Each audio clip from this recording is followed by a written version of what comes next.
Olá, meus amigos, sejam muito bem-vindos à nossa quarta aula da semana da aprovação dos TRTs, parte 2 da revisão de processo do trabalho. Espero que vocês tenham assistido as últimas 3 aulas, gostado. Já foram 40 tópicos de direito do trabalho dividido em 2 aulas. Aula passada, os 20 primeiros tópicos de revisão de processo do trabalho, e agora vamos fechar mais 20 tópicos. E a aula de amanhã, o vídeo de amanhã vai ser sobre a segunda turma da mentoria superrevisão para os TRTs da Bahia, Espírito Santo, Alagoas e também da 14ª região, que vão ter provas dias 4 e 11 de dezembro. Então vamos falar da segunda turma dessa mentoria superrevisão para a gente arrebentar nessas provas. Mas hoje vamos aqui continuar com a nossa revisão de processo do trabalho. Então, ó, quem não está me seguindo ainda no Instagram, vá lá,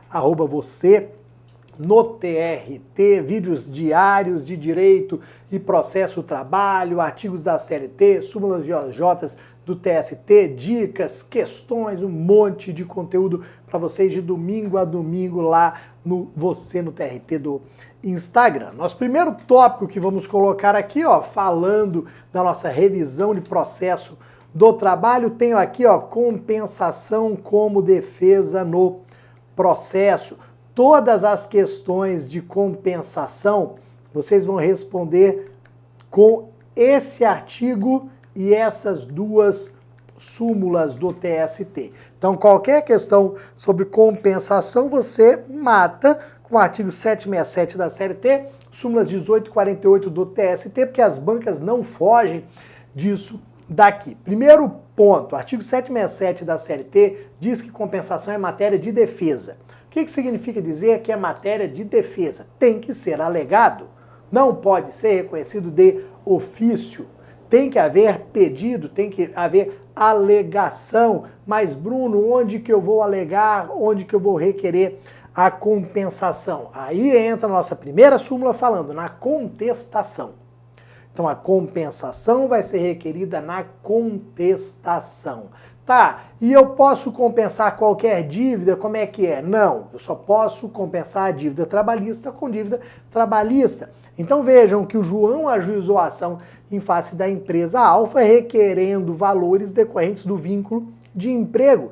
A empresa, se tiver alguma quantia a ser compensada relacionada ao vínculo, vai poder requerer. Eu não posso compensar uma dívida trabalhista com a dívida civil, com a dívida particular. Não, você tem que ter relação com o vínculo. Então, ó, é matéria de defesa, tem que ser requerido. Tem que ser requerido onde? Na contestação. E que tipo de dívida? Só dívida trabalhista. Esse é o resumo, como eu falei, do artigo 767, súmulas 18 e 48 do TST.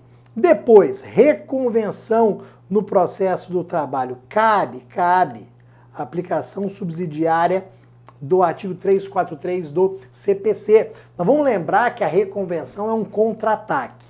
Geralmente o réu só se defende. Não deve ser condenado nisso, não deve ser condenado aquilo, não deve ser condenado... Ele só vai na defensiva. Só que o réu pode também contra-atacar. Ah, em vez de só ficar me defendendo, eu que vou atacar, eu que vou pedir a condenação do reclamante ao pagamento ou fazer, não fazer alguma obrigação. Esse contra-ataque a gente faz através da reconvenção, do pedido reconvencional. Antigamente, antigo CPC era uma peça apartada, era uma petição apartada. Agora não. Eu vou, na própria contestação, abrir um tópico para esse meu pedido de reconvenção, esse pedido de contra-ataque. Então, se cair alguma questão falando de reconvenção, é cabível no processo de trabalho. Esse artigo 343 do CPC ele é aplicável subsidiariamente ao processo do trabalho. Depois, meus amigos, olha aqui, 825 da CLT, prova testemunhal e comparecimento. O que eu gostaria que vocês anotassem, que vocês levassem para a sua prova? Não existe, primeiro, rol prévio de testemunhas. Você não vai colocar no papel, na inicial, na defesa, o nome das suas testemunhas, quem são? Não, não existe rol prévio de testemunhas. A ideia da testemunha aqui é na surpresa, a gente não sabe quem é a testemunha da outra parte. Isso faz com que a gente não possa ali tentar comprar, intimidar a testemunha. Então é um efeito surpresa bom para o processo do trabalho. Então não tem rol prévio de testemunhas. E não existe intimação prévia de testemunhas. Não adianta você colocar o rol de testemunhas pedindo para que elas sejam intimadas. Não, não tem intimação prévia.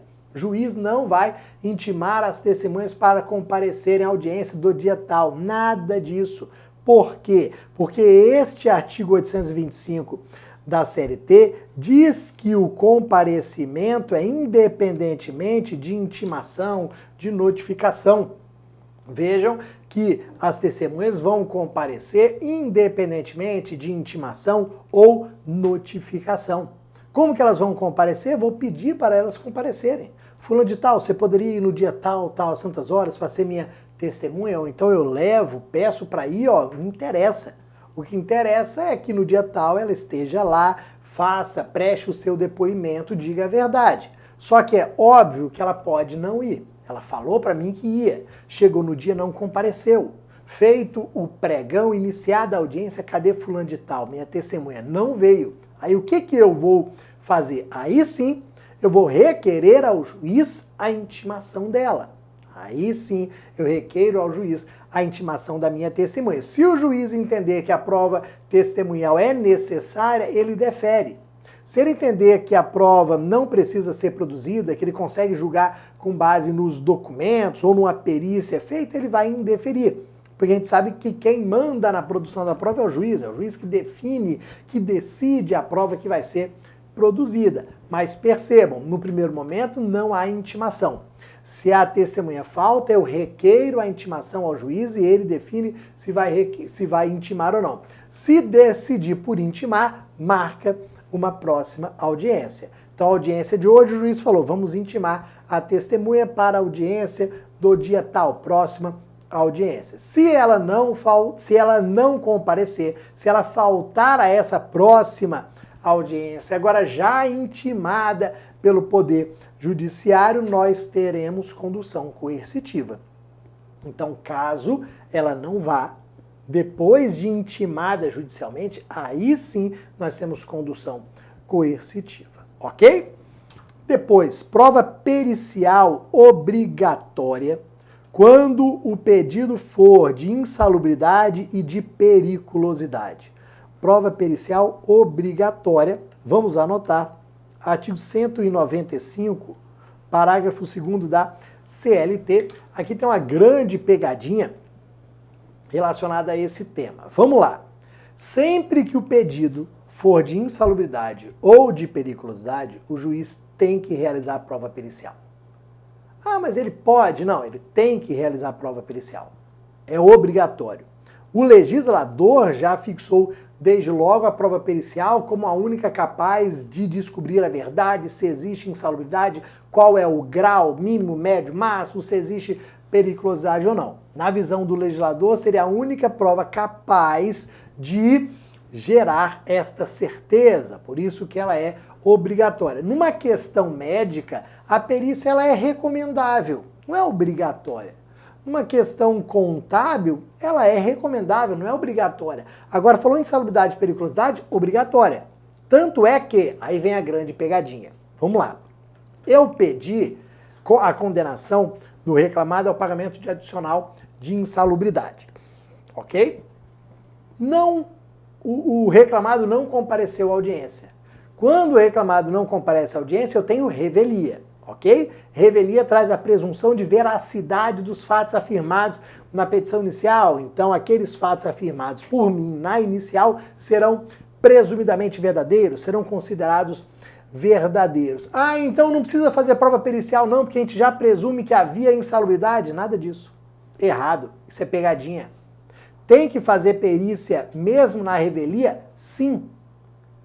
A revelia não afasta a obrigatoriedade de se realizar a prova pericial aqui. Muito cuidado com isso. Agora, óbvio que nós temos situações excepcionais. OJ 278, por exemplo, da SDI 1 do TST, OJ 278 da SDI 1 do TST fala o seguinte, ó, se não for possível realizar a prova pericial, a gente julga com base em outros meios de prova. Por que não seria possível realizar a prova pericial? Porque a empresa está fechada. O ambiente que eu trabalhava está fechado. Não tem mais aquela máquina funcionando que fazia o barulho. O ambiente foi modificado. Ó, eu não consigo hoje, através de uma prova pericial, detectar a realidade de Bruno naquela época. Então, nessa situação, não faz sentido realizar prova pericial, nós vamos julgar com base em outros meios de prova. Podem ser documentos, podem ser testemunhas, pode ser uma prova pericial emprestada, uma prova que foi produzida em outro processo que nós vamos trazer e aplicar aqui de maneira emprestada. Ok? Tranquilo? Mas cuidado com essa pegadinha da revelia, que ela é maldosa. Vamos aqui, ó. 5, 6, 7, 8. Nós temos 20 tópicos na aula de hoje, como em todas as demais. E começamos aqui com o rito sumaríssimo e exclusão da administração pública, algo extremamente perigoso que cai muito em prova, 852A da CLT, parágrafo único. Nós temos alguns entes da administração pública que estão excluídos do rito sumaríssimo. Então vamos entender tudo aqui para a gente ver a pegadinha de concurso. Vamos lá. Valor da causa, até 40 salários mínimos. Rito sumaríssimo. Então, ó, se eu estou ajuizando uma ação e o valor dela é de até 40 salários mínimos quando dou ajuizamento, eu vou para o rito sumaríssimo. Estou ajuizando uma ação em face da empresa Alfa, 30 mil reais, 40 mil reais, sumaríssimo. Agora, qual que é a grande pegadinha? União, estados, municípios, Distrito Federal, autarquias, fundações de direito público não participam do rito sumaríssimo. União, estados, municípios, ou seja, os entes de direito público não participam, estão excluídos do rito sumaríssimo, não participam do rito sumaríssimo, o que significa dizer que mesmo que o valor esteja dentro de 40 mínimos, essa ação vai tramitar no ordinário. Você olhou, União, Estados, ordinário. Ah, não, mas o valor é de até 40 salários mínimos, ordinário. Eles não participam do rito sumaríssimo. Então a grande pegadinha aqui é o seguinte, eles vão lá e colocam, o valor da causa é 20 mil reais. Aí se você focar só no valor da causa, você vai afirmar que é sumaríssimo. Só que aí você vai ver, por exemplo, que a União é uma das rés, um estado, município é uma das reclamadas, porque os entes públicos terceirizam, e aí como terceirizam tem responsabilidade subsidiária. Então eu ajuizei essa ação de 20 mil reais em face da empresa de limpeza e a União, da empresa de segurança e o Estado, da empresa de tecnologia e o município. Não posso olhar só para o valor da causa. Eu tenho que ver quem são as partes também. Mas percebam que eu falei dos entes de direito público, eu falei de União, Estados, municípios, Distrito Federal, autarquias, fundações de direito público. Eu não falei de quem? Eu não falei nem de sociedade de economia mista e nem de empresa pública, porque elas participam do rito sumaríssimo normalmente. Empresas públicas, sociedades de economia mista participam do rito sumaríssimo, assim como a padaria da esquina, porque a natureza jurídica é a mesma, de direito privado. Toma cuidado com isso. Só os entes com a natureza jurídica de direito público estão excluídos desse procedimento sumaríssimo. Depois, produção de provas em audiência. Primeiro, ó, a audiência ela tem que ocorrer em até 15 dias do ajuizamento da ação. Essa é uma informação importante que as bancas de vez em quando levam em consideração. Então, a audiência tem que ser realizada no prazo máximo de 15 dias a contar do ajuizamento da ação, se precisar com pauta especial. Ok, nesta audiência, como é uma audiência una, nós vamos produzir as provas, mesmo que não haja pedido anterior. Toma cuidado com isso. mesmo que não haja pedido anterior, as provas serão produzidas na audiência. Eu não preciso, na inicial, requerer a produção de provas. Eu não preciso, na defesa, requerer a produção de provas, porque é o juiz, na audiência, que vai decidir qual prova vai ser produzida e já vai produzir. Então, na audiência, ele diz, ó, vamos produzir prova testemunhal, vamos ouvir testemunhas. Testemunhas, venham. Ah, minha testemunha não veio, já era. Tinha que estar aqui. Nós sabemos que as provas serão produzidas em audiência mesmo sem requerimento. Eu não requeri prova testemunhal, mas se eu quiser ouvir, eu tenho que levar no dia da audiência, ok? Agora, ó, grande pegadinha. Uma das grandes pegadinhas de concurso. Prova pericial, artigo 852H, parágrafo 4º da CLT. Deixa eu acertar aqui. Parágrafo 4º da CLT. 852H, parágrafo 4º da CLT, prova pericial possível no rito sumaríssimo. O que as bancas adoram? Colocar um lenga-lenga para tentar te enganar, falando de celeridade, de economia, que a prova pericial não seria possível porque ela demora e o rito sumaríssimo ele é muito rápido. Nada disso, meus amigos. Nada disso. Prova pericial é possível sim no sumaríssimo. Imagina que seja o pedido de insalubridade e de periculosidade. E aí? Vai ter perícia? Vai. Rito sumaríssimo? Vai. O que esse artigo 852H, parágrafo 4º da CLT, diz pra gente é que esta prova pericial vai ser realizada somente quando necessário. Ou seja, vai ficar fazendo perícia também só por fazer. Se necessário, a gente faz a prova pericial, ok? Vamos produzir essa prova apenas quando necessário, mas é possível de ser realizada. E uma pegadinha sobre intimação de testemunhas. Ó, o mesmo 852H, mas agora vamos colocar parágrafo 2º e parágrafo 3º da CLT, o mesmo 852H, parágrafo 2º e 3º da CLT. Olha o que acontece. Duas diferenças em relação a testemunhas e intimação das testemunhas em relação ao rito ordinário. Primeira diferença é uma redução que existe em relação ao número das testemunhas. Se eu for ajuizar uma ação no rito ordinário, eu vou ter até 3 testemunhas. No sumaríssimo, até 2. E no sumário, que eu nunca vi nenhuma regra específica. Se não tem nenhuma regra específica, rito ordinário 3, tá bom? Então, ordinário 3, sumaríssimo 2, sumário 3, inquérito para apuração de falta grave 6, tá? Aqui, como é um procedimento mais rápido, até 2 testemunhas. Eu já falei para vocês para tomarem cuidado com o seguinte: as bancas vêm colocando agora que você tem 3, 2 testemunhas por pedido, por fato. Não. Esse número de testemunhas no processo do trabalho é por parte. No rito ordinário eu tenho 3 testemunhas para provar tudo que eu tiver narrado, todos os pedidos que eu tiver formulado. No sumaríssimo eu tenho 2 para provar tudo que eu tiver aqui comprovado, que eu tiver alegado, ok? E olha um detalhe, além de nós termos essa redução para 2 testemunhas, o que vai ocorrer é o seguinte: esse parágrafo 3º, ele vai falar da prova do convite formulado às testemunhas.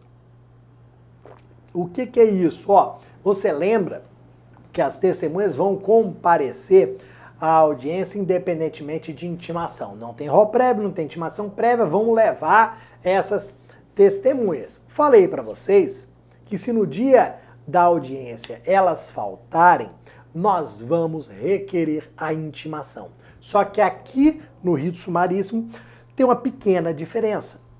Aqui no rito sumaríssimo, o juiz ele vai intimar a testemunha que faltou, se ele entender que a prova é necessária e se você fizer, olha ali, a prova do convite. Então o juiz intima sim, se você requerer a intimação da testemunha, o juiz intima sim, mas você tem que fazer a prova do convite.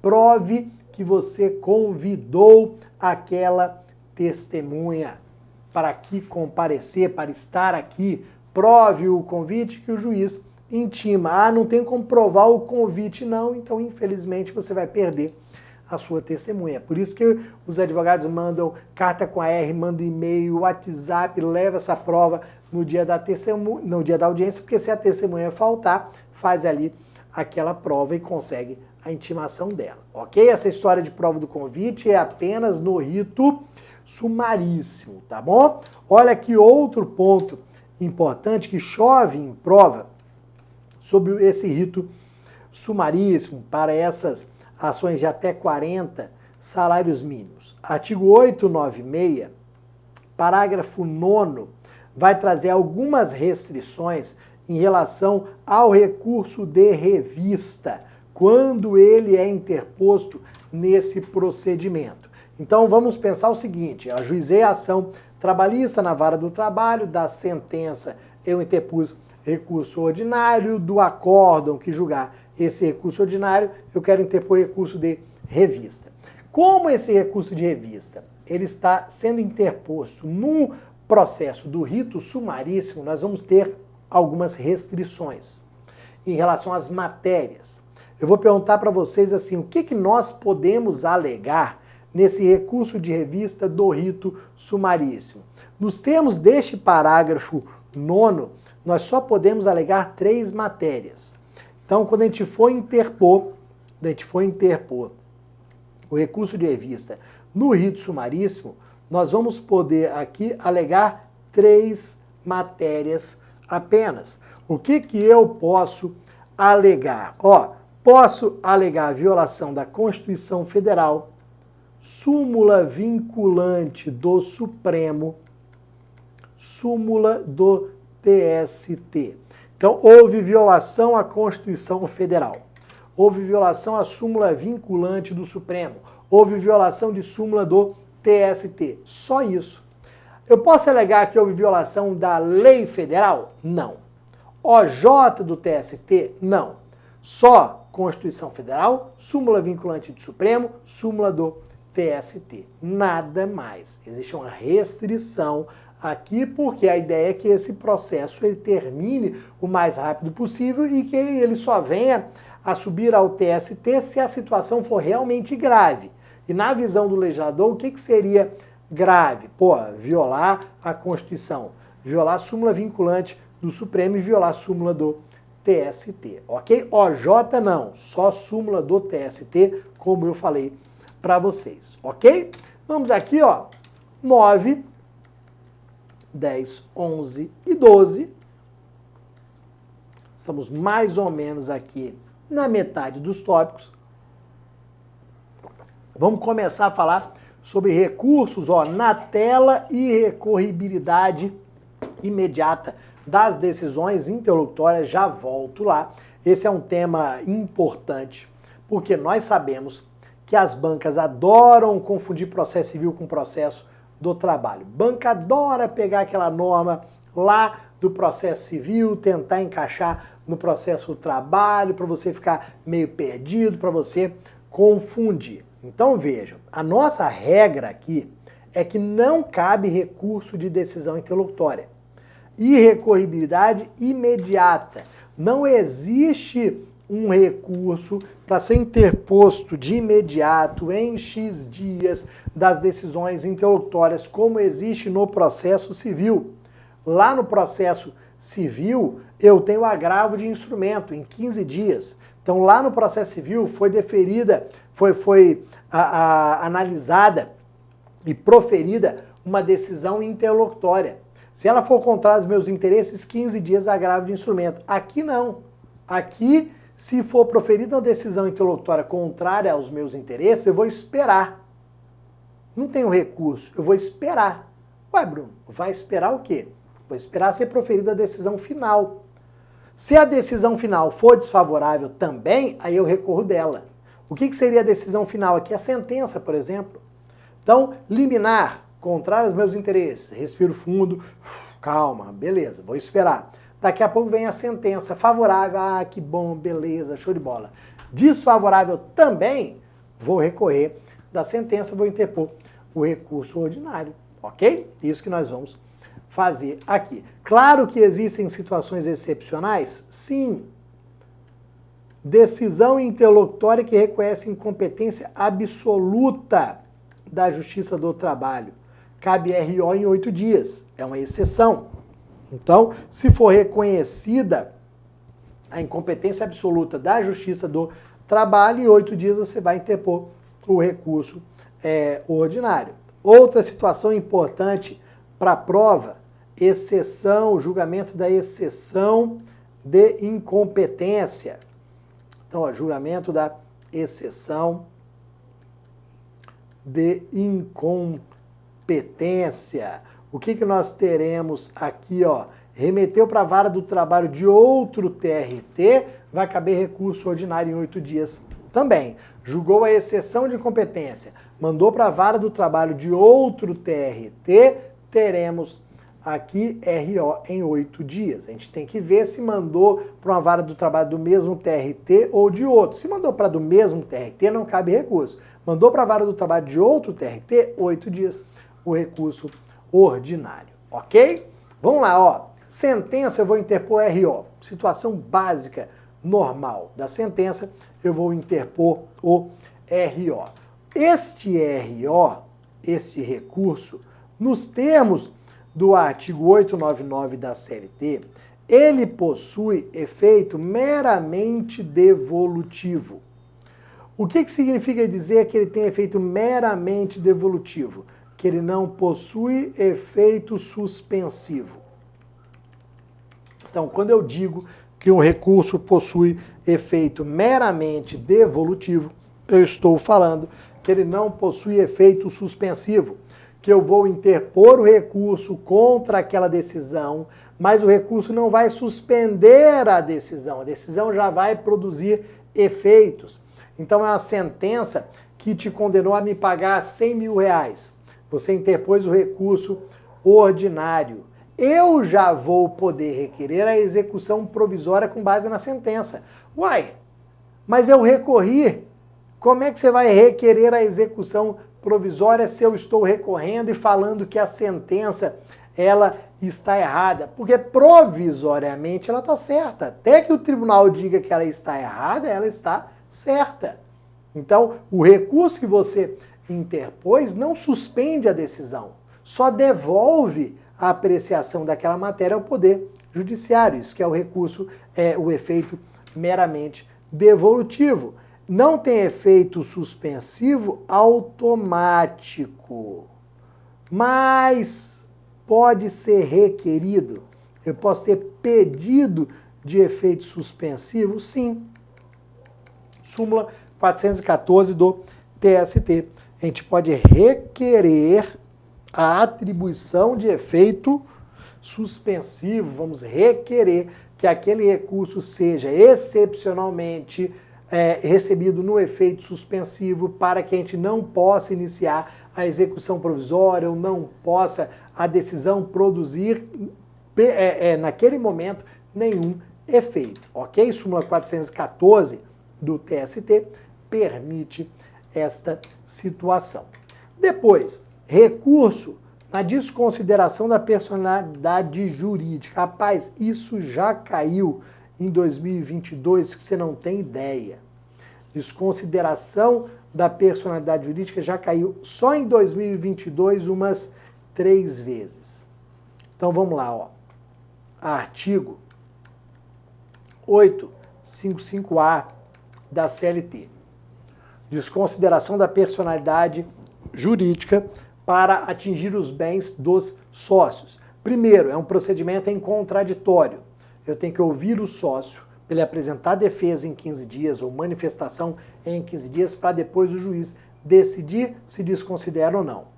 Então, primeiro, intima para em 15 dias apresentar defesa, apresentar manifestação, depois a gente vai e decide, se desconsidera, se traz o sócio para o processo ou se mantém ele fora do processo. Da decisão, o que interessa para a gente aqui muito é recorribilidade. Da decisão proferida na desconsideração, cabe recurso? Depende. Depende do momento que foi analisado aquele pedido. Então, olha ali, coloquei no processo de conhecimento, não cabe recurso. E se for no processo de execução, cabe o recurso de agravo de petição. Se for no tribunal, cabe agravo interno. Então é isso que eu quero que vocês anotem. Vai caber recurso da desconsideração da personalidade jurídica, depende do momento que ela for proferida, que essa decisão for proferida. Foi no processo de conhecimento, não cabe recurso, porque é uma simples decisão interlocutória. A gente vai esperar ser proferida a sentença, para dar sentença, recorrer. Foi no processo de execução, aí fica fácil, porque decisão na execução a gente tem um recurso que cabe dessa situação, que é o agravo de petição. O agravo de petição só cabe de decisão na execução. Se for no tribunal, agravo interno, que é o recurso que cabe de decisões monocráticas do relator, tá? Então, bem simples, bem fácil pra gente aqui. Depois, OJ 140 da SDI1 do TST. A pergunta que vai ser feita é a seguinte: é possível complementar o valor do preparo? Quando eu falo preparo, eu posso estar falando de custas processuais e depósito recursal. Então, fui lá gerar as guias de pagamento de custas, gerei o pagamento das custas, paguei, comprovei. Gerei ali a guia para a realização do depósito recursal, paguei, ponto. Juntei no processo. O juízo de admissibilidade, o juiz na hora de realizar o juízo de admissibilidade, ele olha aquelas guias pagas e fala o seguinte: pô, mas o Bruno errou. O Bruno pagou a menor. Peraí. Pagou a menor sim. O que acontece? Essa OJ 140 de 2017 para cá, ela foi modificada da água para o vinho para dizer o seguinte: a parte que erra tem direito de corrigir. Se eu fiz o depósito a menor, eu tenho direito de complementar. E pode ser a complementação tanto de custas quanto do depósito recursal. Não interessa. É complementação do preparo. Toma cuidado com isso. Quem erra tem direito de complementar o valor no prazo de 5 dias. Pode ser o valor de custas ou de depósito recursal, tanto faz, ok? Então, o Poder Judiciário, vendo que o valor está abaixo do devido, intima para em 5 dias complementar. Complementou, problema resolvido. Não complementou, vai haver deserção, inadmissão por deserção. Só toma cuidado o seguinte, a gente está falando de complementação. Se você não pagou e comprovou as custas, já era. Se você não pagou nada de depósito recursal, já era. Aqui a ideia é de só complementar. Quem pagou, pagou abaixo, pagou errado, a gente tem essa complementação. Tranquilo? Vamos lá. 13, 14, 15 e 16. Vamos lá, ó. Outro ponto que cai muito em prova. Interposição antecipada e comprovação do preparo. Aqui com base numa súmula 245 do TST, sempre foi muito cobrado. Súmula 245 do TST. Olha o que acontece aqui, meus amigos. A comprovação do preparo é feito no prazo recursal. Eu falei prazo recursal. Se eu tivesse falado ato de interposição do recurso, era totalmente diferente. Então perceba que no processo do trabalho, o preparo ele é comprovado, ele é feito e comprovado no prazo recursal. Não é no ato de interposição. Isso aqui mudaria tudo. Então, olha aqui, ó. Eu tenho 8 dias para interpor o meu RO, meu recurso ordinário. Como bom brasileiro, o que eu faço? No 8º e último dia interponho, no 8º e último dia pago e comprovo, ok? Tem algum problema? Não, nenhum. Interpôs dentro de 8 dias, realizou o pagamento e a comprovação dentro de 8 dias, está ótimo, tranquilo. Ah, mas você gosta de se arriscar, você gosta de deixar sempre para o último dia? Eu não, eu sou mais organizado. No 5º dia, geralmente, eu interponho. Beleza, tranquilo, você é o bichão. Então, organizadão, então tá bom. No 5º dia, você veio e realizou a interposição do RO. No 5º dia, tá lá, super organizado, tá muito orgulhoso, papapá, até que você vem e fala o seguinte: caraca, eu esqueci de realizar o pagamento e comprovação do preparo. Caraca, e agora? Eu ainda tenho possibilidade de comprovar? Ou eu tinha que ter comprovado no 5º dia, na hora que eu interpus? Ó, não é no ato de interposição, falei, é no prazo recursal. Qual é o prazo recursal? 8 dias. Então, mesmo que você tenha antecipado a interposição, mesmo que você tenha interposto no 5º dia, você continua tendo até o 8º e último dia para realizar essa comprovação.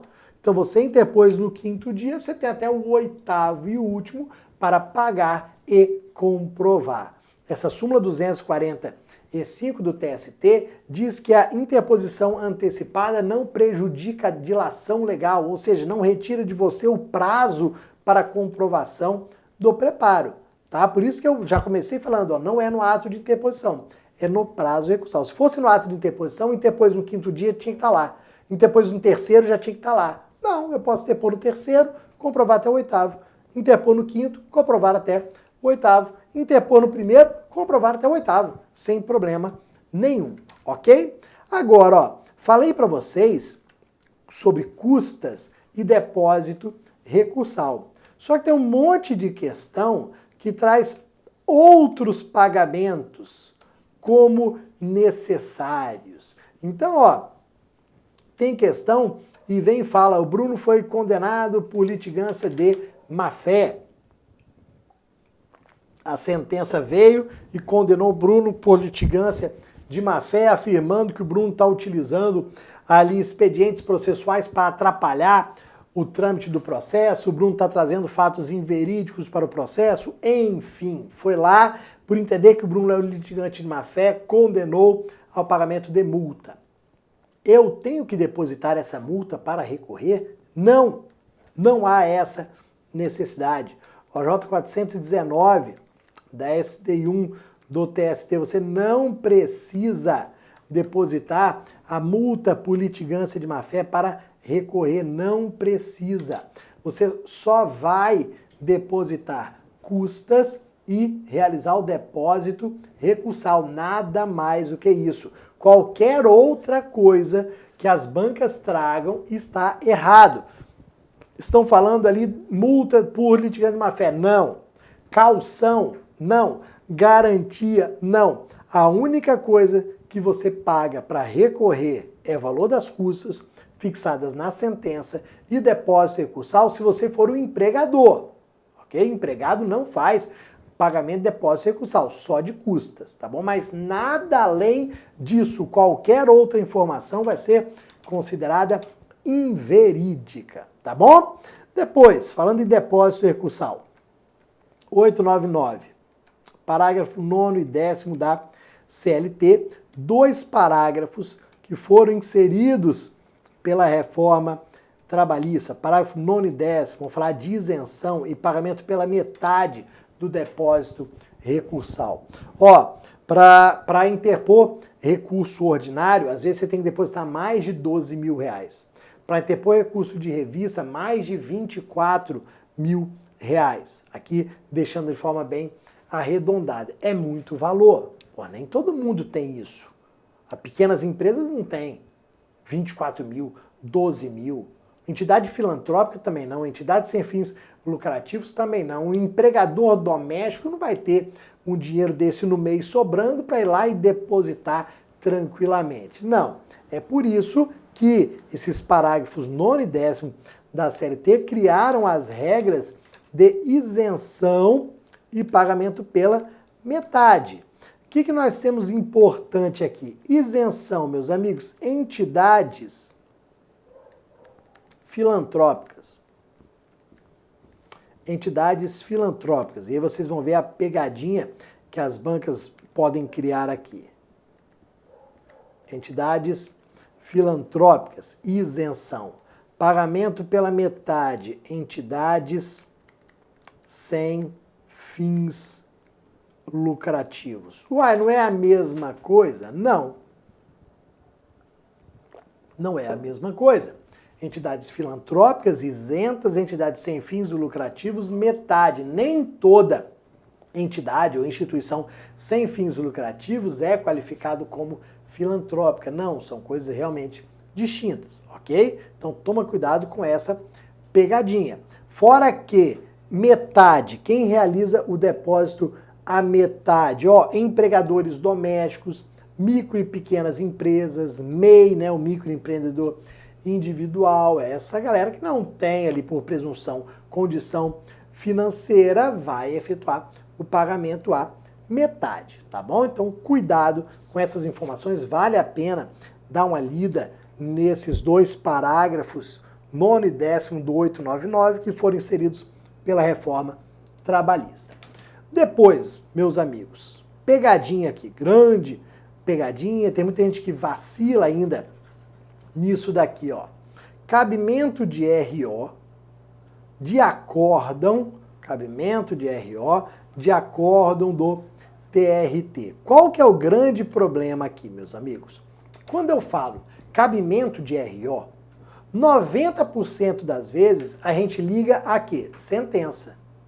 Cabimento de RO, sentença. Sentença, RO, sentença. Houve uma sentença, vou interpor um RO e aí ligo o RO ao TRT.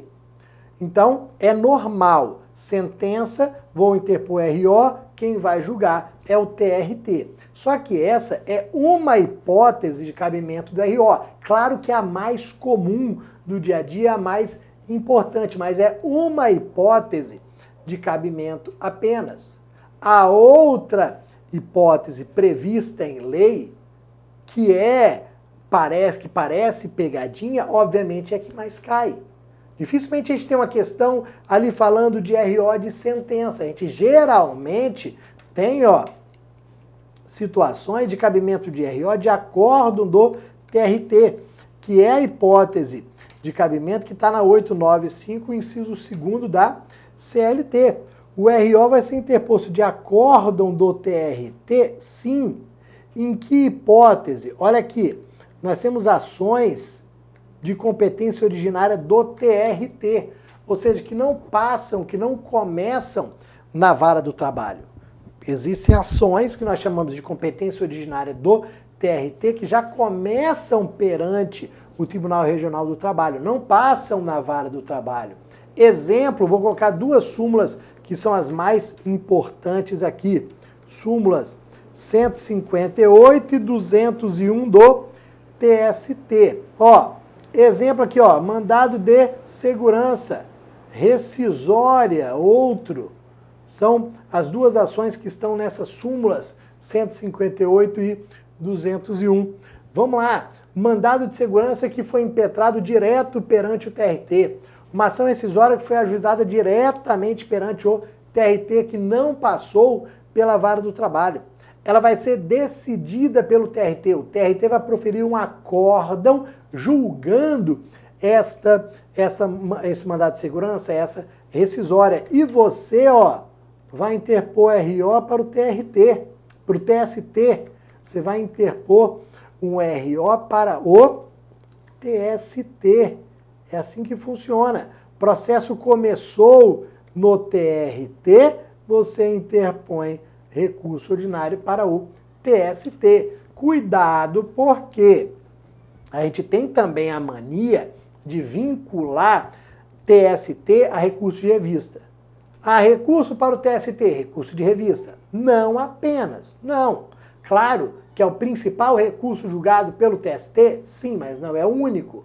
Aqui, ó, estou vendo o RO que vai ser julgado pelo TST. Então, duas situações que nós colocamos nas súmulas: mandado de segurança e ação rescisória, ok? E vamos aqui para 17, 18, 19 e 24 últimos tópicos desta aula aqui de revisão de processo do trabalho. Espero que vocês estejam gostando até agora. Vamos para os 4 últimos tópicos da nossa aula: agravo de instrumento e decisão interlocutória. Ó, já falei para vocês, não podemos vincular. Isso é CPC. Toda hora as bancas querem vincular o cabimento de agravo de instrumento à decisão interlocutória. Aqui no processo do trabalho, não. Faça isso lá no CPC. Aqui no processo do trabalho, não. Decisão interlocutória é irrecorrível de imediato. Agravo de instrumento eu vou utilizar quando houver a inadmissão de outro recurso, quando for negado seguimento a um outro recurso. Exemplo, da sentença você vai interpor que recurso? RO. Perfeito, ok. Você interpôs o RO. A vara do trabalho, realizando o primeiro juízo de admissibilidade, falou que seu recurso está fora do prazo, que é intempestivo, inadmitiu por intempestividade. Quando você foi intimado disso, você falou: não, pelo amor de Deus. Sabe que eu estou ficando doido? É o juiz. Tomara que seja o juiz. Peraí. É, conta, dedo, e pega dedo, e conta rápido. Não, está dentro do prazo. O juiz está errado. Ele inadmitiu errado. Houve a inadmissão, houve a negativa de seguimento do RO, e eu vou agora entrar com agravo de instrumento. Inadmitiu, negou o segmento, agravo de instrumento. Esse é o cabimento do agravo de instrumento no processo de trabalho. Não é em face de interlocutória. Novamente, nós não vamos confundir processo civil com processo do trabalho, ok? Depois, olha aqui, cabimento de recurso adesivo, súmula 283 do TST. Recurso de revista recurso adesivo é compatível com o processo de trabalho? Sim. Está previsto no CPC, artigo 997 do CPC, e vai ser aplicado ao processo de trabalho sendo compatível com ele. A primeira informação da súmula 283 do TST é exatamente dessa compatibilidade. Então, o recurso adesivo é compatível com o processo do trabalho. Ele é apresentado no prazo de contra-razões. Quando você foi intimado para apresentar contra-razões, você vai poder também apresentar o recurso adesivo. É o prazo de 8 dias do prazo de contra-razões. Só que nem todos os recursos podem ser interpostos dessa maneira. Apenas 4 recursos que estão na súmula 283. Então, ó, RO, recurso de revista, agravo de petição e recurso de embargos ao TST. São os 4 recursos que podem ser interpostos de forma adesiva. Recurso ordinário, recurso de revista, agravo de petição e embargos ao TST. O que eles adoram fazer? Meter ali um agravo de instrumento no meio, tira o agravo de petição, coloca agravo de instrumento? Não.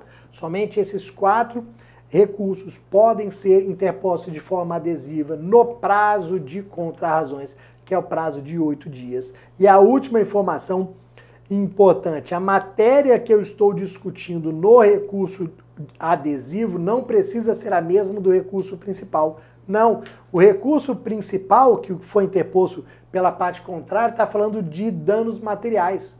O meu recurso adesivo pode estar falando de danos morais. Matérias totalmente distintas? Pode, não tem problema nenhum. A matéria do adesivo não está preso, não está vinculado à matéria do principal, ok? Depois, mudança da reforma trabalhista, então é importante.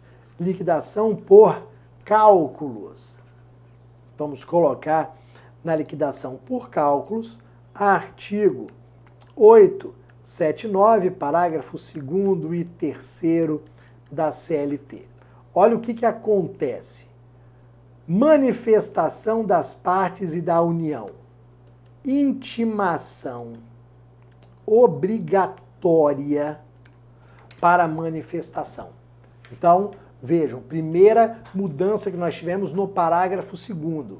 As partes podiam ser intimadas, agora não. Intimação obrigatória das partes. Parágrafo 3º fala em intimação obrigatória da União.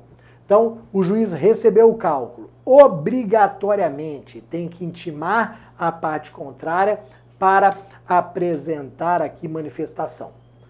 Vai intimar obrigatoriamente a União para apresentar manifestação. Claro, meus amigos, que o que é obrigatório é intimação.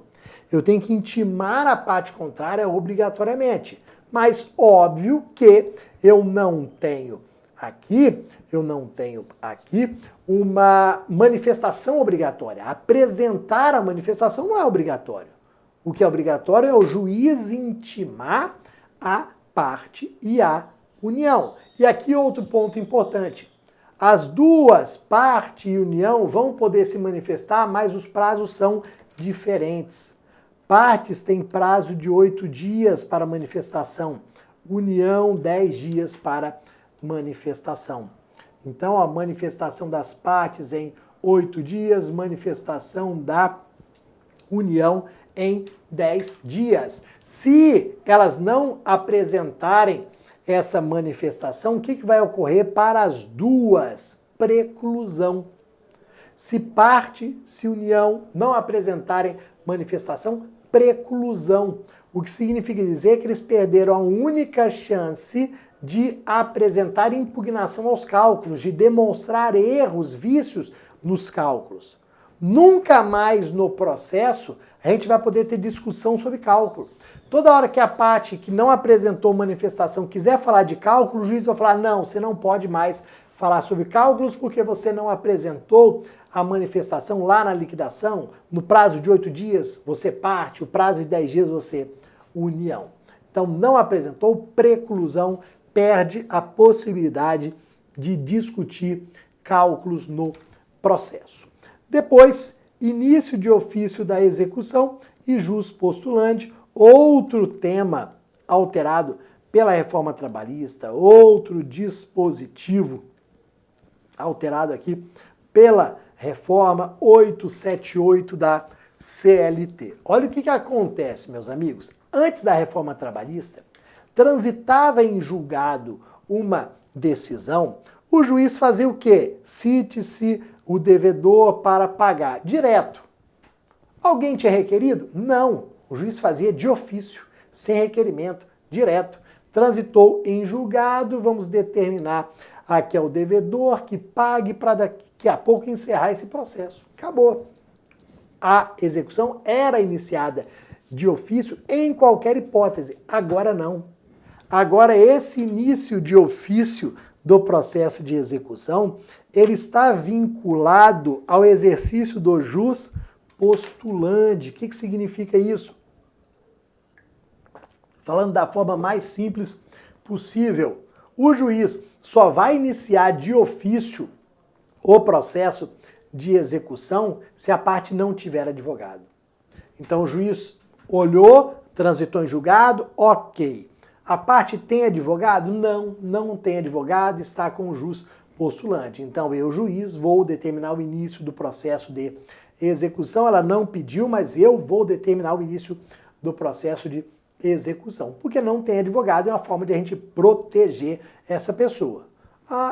Tem advogado, o Bruno tem advogado, está lá o juiz do trabalho. Ué, juiz do trabalho, vai fazer nada não? Não. Você não vai iniciar de ofício? Não, o Bruno tem advogado. Ou seja, se o Bruno tem advogado, ele que requeira. Se ele não requerer, eu não faço nada. É assim, meus amigos. Leve isso para a prova. Se a parte tem advogado, o advogado que tem que requerer. Sem requerimento do advogado, o juiz não inicia o processo de execução, ele fica parado. Ou seja, o cliente não vai receber, o exequente não vai receber. Agora, requereu, o juiz inicia o processo. Então, o início de ofício da execução está obrigatoriamente vinculado hoje ao jus postulante. Vamos tomar cuidado em relação a essa matéria que foi alterada pela reforma trabalhista. Beleza, galera? Ó, chegamos ao final de mais uma aula, de mais 20 temas de processo do trabalho. Muito obrigado por vocês terem acompanhado esses vídeos durante a semana. Esse é o quarto e último vídeo de revisão de matéria para os seus TRTs. Vai ao ar hoje, quinta-feira. Amanhã, sexta-feira, vou divulgar as informações com todos os detalhes, aula, conteúdo, preço, a partir de quando que a gente vai ter a segunda turma da mentoria superrevisão para os TRTs. A primeira turma foi massa demais, foi bacana, muito conteúdo, muito material, mapas mentais, resumo, questões, e aí a gente encerrou essa primeira turma. Vamos abrir a segunda turma a partir do sábado, dia 22. Mas amanhã passo todas as informações para vocês. Tá bom, galera? Forte abraço, valeu, tchau, tchau.